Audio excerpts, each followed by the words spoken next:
You don't have to wait another 6 months to start something new. A reset can happen anytime, and that means also resetting your gut can be a big part of starting a new level up journey for yourself. You gotta start somewhere, and starting from the inside out sounds like the best idea for most, if not all, people. Good morning again from San Francisco. I have a couple more days here, so taking advantage of every second I get.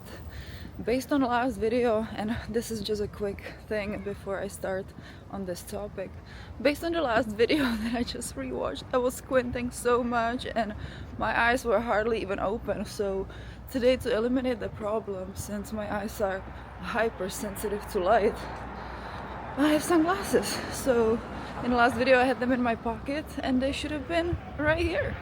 Maybe just walk in different direction can help a lot. I do have some time before my next shoot, so I figured I can just get onto this video of gut health. And I know the title itself sounds so sexy, so this is definitely a sexy topic, but your intestines will thank you. Keep watching. I decided to do a topic like this because I get a lot of questions about my skin, my body. How do I keep it clear? How do I keep my complexion looking like this, you know? It of course is gonna look different every day, especially when you travel. Your skin is under a lot of stress, but overall it does not look bad. And yes, I suffer from melasma and discoloration, and that can be due to a lot of things, especially since my skin is so light. You can see any little thing, but overall I get a lot of compliments on my complexion, and I wanted to get to the bottom of it because it's not about what you put on, it's about your gut health and your internal health that shows on the outside. I think you're really gonna like this view. This is so amazing. It's not gloomy today, so you can actually see Alcatraz and all that kind of stuff. Look at that as we're approaching one of my favorite places on the planet. Look at these views. No wonder the homes around this area cost 30-40 million. Crazy number. Let's see if the camera can pick it up.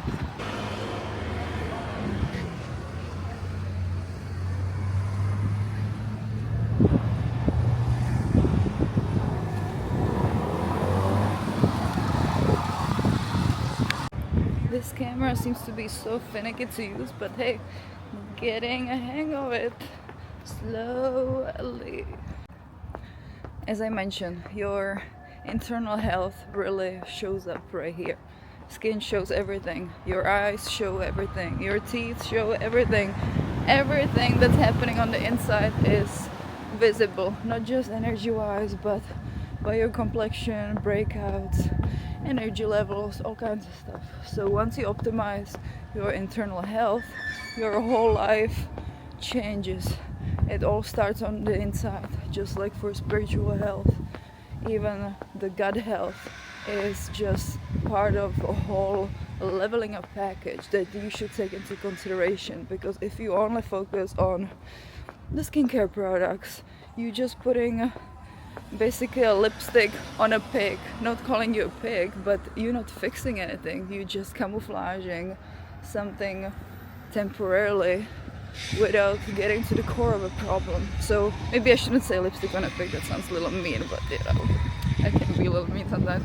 I mean it more like you're just patching a big problem that over time is just gonna burst, you know. That patch is not gonna stay there forever. So get into the core of the problem, which is your gut health, and your healthy gut biome is the key to looking and feeling much better. Just to show you how steep I'm walking here. Oh la la, so beautiful. So Veronica, you keep talking about healthy gut, blah blah blah. So what do I do to make my gut healthier? First of all, of course, look at your diet. Your diet may be full of processed foods that you're not even aware of. You thinking you're eating a good bread? Look at the ingredients and tell me there is not more than 5 ingredients. I can wait. You can put it in the comments down below if your bread was something with less than 5 ingredients, because most likely they're not. that bread is not bread at all. It's filled with ingredient list this long.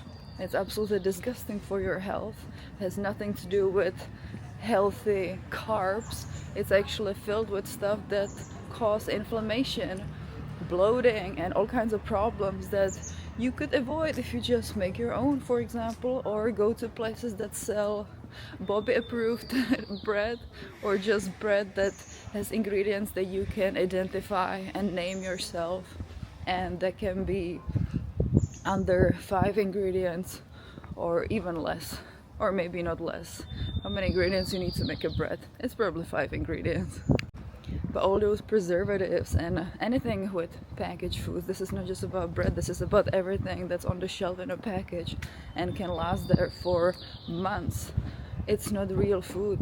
You should always look at it as if it lasts on the shelf more than it's normal, then it's just not food. It's poisoned stuff that is filled with preservatives, and preservatives are nothing healthy for your body. It's not nutritious.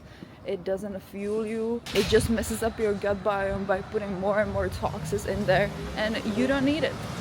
And inflammation, as you may know, causes all kinds of diseases. It's a root of diseases. It all starts with the inflammation. If your body is in an acidic state, it's more likely to become prone to diseases. So you always want to keep your body more alkaline, and more on that topic we can do in other videos. But just looking up Ayurveda diet and looking into alkaline versus acidic foods can give you a lot of new information that maybe, just maybe, you never even heard of. For example, one acidic issue that a lot of people deal with and maybe they don't even know, for male population especially, is kidney stones.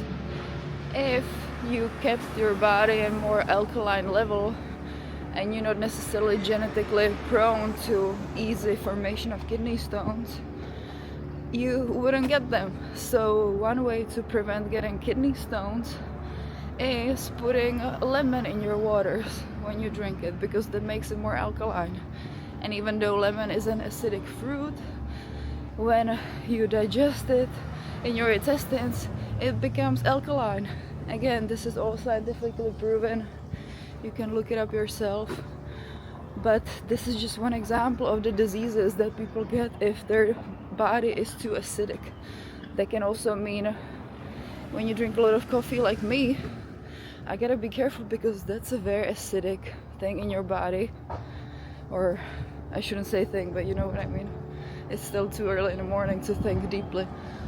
But I gotta compensate the acidity with stuff that keep my body more alkaline. So I pay attention to that, and I never get sick. I should knock on wood. Let's do it here. But really, people that know me, you guys know that when do I ever get sick? If there is anything and I have just the sniffles for a day or two max, nothing crushes me.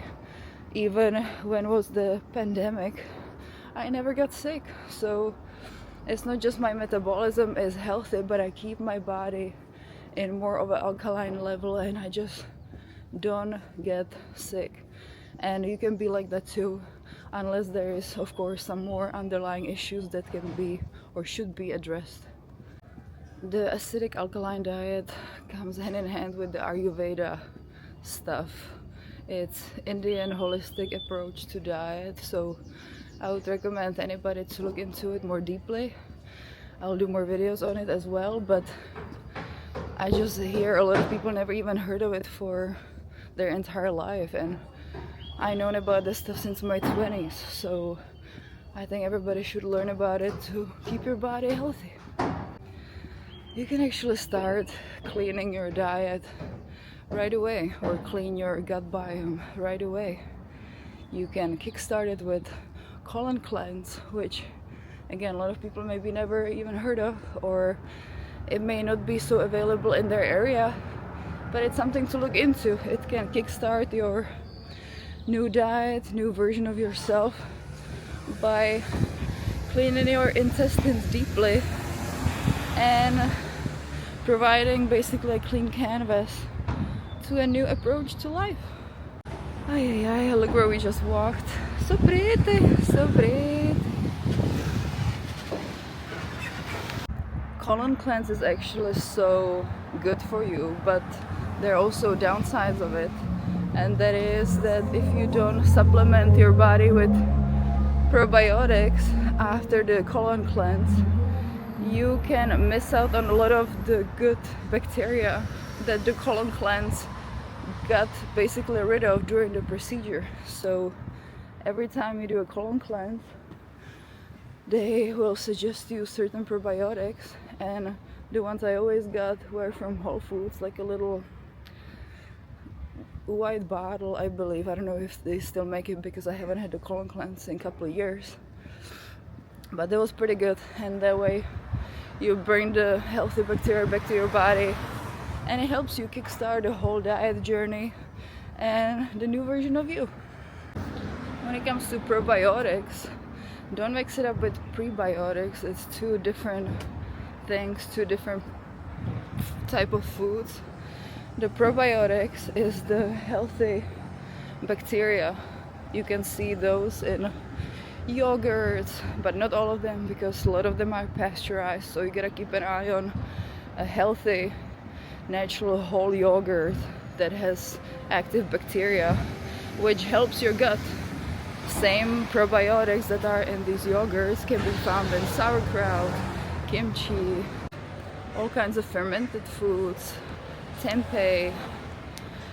I'm kind of losing my memory right now, but you know what I'm saying. Fermented foods have the good bacteria that you want to include in your diet, because that's what keeps your gut biome healthy and working properly. You gotta feed your factory, right?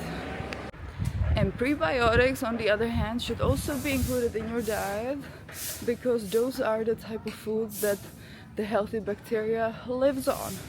So in order to have the healthy bacteria in your body, you gotta feed your body right. A lot of prebiotics, I believe, is apples if you eat it with the skin, garlic, onion, chia seeds. There's a bunch. You can again look it up and see the list for yourself. See if it's even in your diet, because sometimes we get so used to our lifestyle and so stuck in our ways of eating that we forget that certain ingredients even exist. There's of course so much to this topic, but in general we covered avoid processed foods, get some colon cleanse going, and maybe clean your gut overall to start brand new with the fresh new canvas, meaning intestines. Also look into Ayurveda diet and look into the alkaline based foods versus acidic foods to get more educated on that topic, and be mindful of using prebiotics and probiotics in your diet. Another thing I would mention, and this I think is a main topic for a lot of these videos when people talk about starting a new diet and cleaning your gut, blah blah blah, they always talk about detox, and the colon cleanse is part of it for sure, but there should be certain supplements that you include in your daily habit, such as, for example, spirulina.